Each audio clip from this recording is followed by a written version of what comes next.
voilà même la convocation bi ñu dégg ne amoon na ci bureau bi il fallait que l'ordre du jour a été caché aux membres du bureau qui devaient venir à la réunion donc l'ordre du jour était très flou donc autant de questions qui font que bi ñu ko yëgee sur le coup on a été surpris mais passé la période de surprise on est revenu à nous-mêmes jàpp ni dañ nekk dans un état boo xam ni lu bëri soppeeku na ci moo tax may rafetlu ni mën naa bañ a wax ndax li docteur en droit bi wax ma jàpp ni c'est une opinion libre et indépendante daf ma rassurer daf ma tranquilliser ñu jàpp ni c'est une décision complètement illégale à la limite c'est une forfaiture ci loolu itam laay jàpp ni ñun dañu war sant yàlla waa kër Mimi Touré. mais est-ce qu'on ne pouvait pas s'y attendre ak comportement Mimi Touré ci assemblée nationale ginnaaw ba ñu ko ñàkkee fal président wala présidente bu assemblée nationale comportement bi nga xam ne amee na ko bëgg a faire face ak député mouvance présidentielle ba fa nekk waaye surtout ak seen njiit di président Macky Sall est-ce que li ni mel mënuñu ko woon xaar. xam nga nous sommes dans un pays où l'illégalité dafa commencer nekk option de gestion et de gouvernance kon dans ce pays-là moom rien ne surprend plus personne donc loolu moom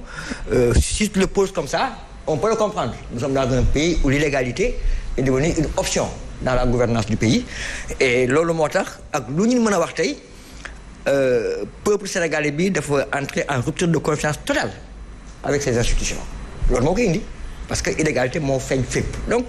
comme tu dis on pouvait s'attendre à n'importe quoi dans ce pays-là et à part de maintenant d'ailleurs je dis ce qui est arrivé à Mimi Touré dafay génne une nouvelle lecture c'est-à-dire dans ce pays-là maintenant attendons-nous à n'importe quoi parce que ça ne repose plus sur rien du tout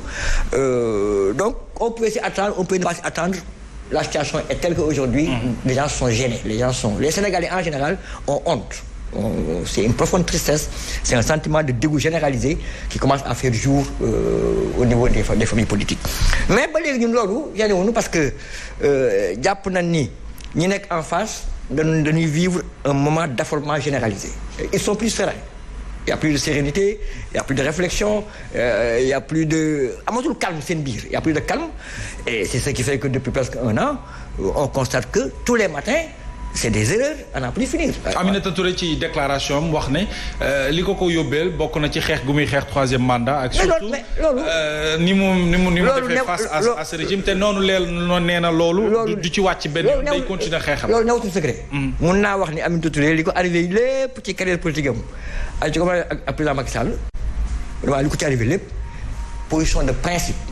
ak sàmm ay valeurs am moo ko teg du leen lu ñu mën a wax rek les faits sont réels. mooy li ko teg mooy sàmm kàddoom sàmm ay principe am jàpp ni li mu nekk mooy dëgg mu sax ci di ko combattre mais di ko combattre loyalement di ko combattre de la façon la plus républicaine la plus élégante possible et on n'est pas dans les débats de caniveau on n'est pas dans les débats yoo xam ne c'est pas régulier nous on ne boxe pas en dessous de la peinture de la ceinture dañuy jéem a porter des combats d'idées teg débat bi argumenté ko di xaar adversaires yi wala yeneen partis teg le même débat maintenant quand on utilise des méthodes non conventionnelles ça devient autre chose mais ñun loolu ça ne nous gêne pas comme j'ai dit Aminata a dit hier et je pense qu'il va dire tout de suite à la presse que gesticulation bi entamé wul absolument en rien du tout son engagement sa détermination ak si mu jëm. Très bien. et c'est pour que et loolu li koy firndeel mooy moo tax ma tànn sant yàlla lu mel ni am démb ngeen observé ci toile bi mais l'ensemble des Sénégalais démocrates et puis de paix et de justice ont condamné et lui ont apporté tout leur soutien politique social et tout. Seulement tâche d'huile bi wax nañu ne Aminata Touré bu ñu ko faloon tey présidente bu assemblée nationale mbir yi du yegg si fii xëy na amaana. xam nga peut-être frustration moo ko jural lii avec les si on peut construire un monde tant que c'est des si on peut construire un monde bu doon poste moo ko yitteel kese mais il fait comme tout le monde il se tait bu doon poste bi rek la bëgg mais il se tait il dit que oui le président a droit à un deuxième quinquennat parce que c'est le nouveau lexique ñu jox ko parce que mu jeex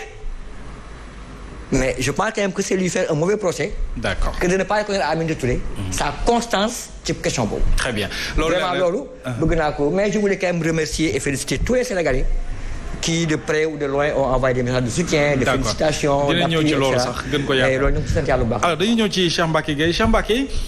waa Benno Bokk Yaakaar ak wàllu la ñu wax ne ñoom ñoo lëkkaloo ngir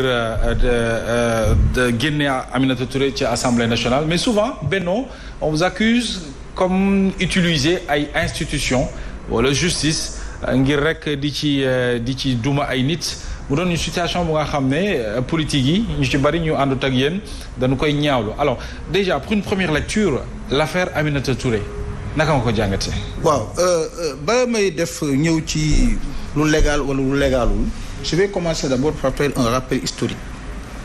qui est la dame en tant que telle kan mooy Aminata Touré c'est important de connaître cette dame li ma gis ci moom elle a longtemps cheminé avec le président Macky Sall. Absolument. Donc je pense que par moment même moom moo nekkoon yatu Benno Bokk Yaakaar ci opposants yi Aminata Touré c'est elle-même qui a été utilisée pour faagaagal yenn doomu aadama yi ci opposition bi parce que vous n'êtes pas sans savoir que Aminata Touré Macky desalutu ko dara. Moi je fais une analyse objective de la situation d'abord pour commencer kan mooy ndaw si boppam nekk si est-ce que réellement li ñu ko teg ndax yoon la wu du yoon.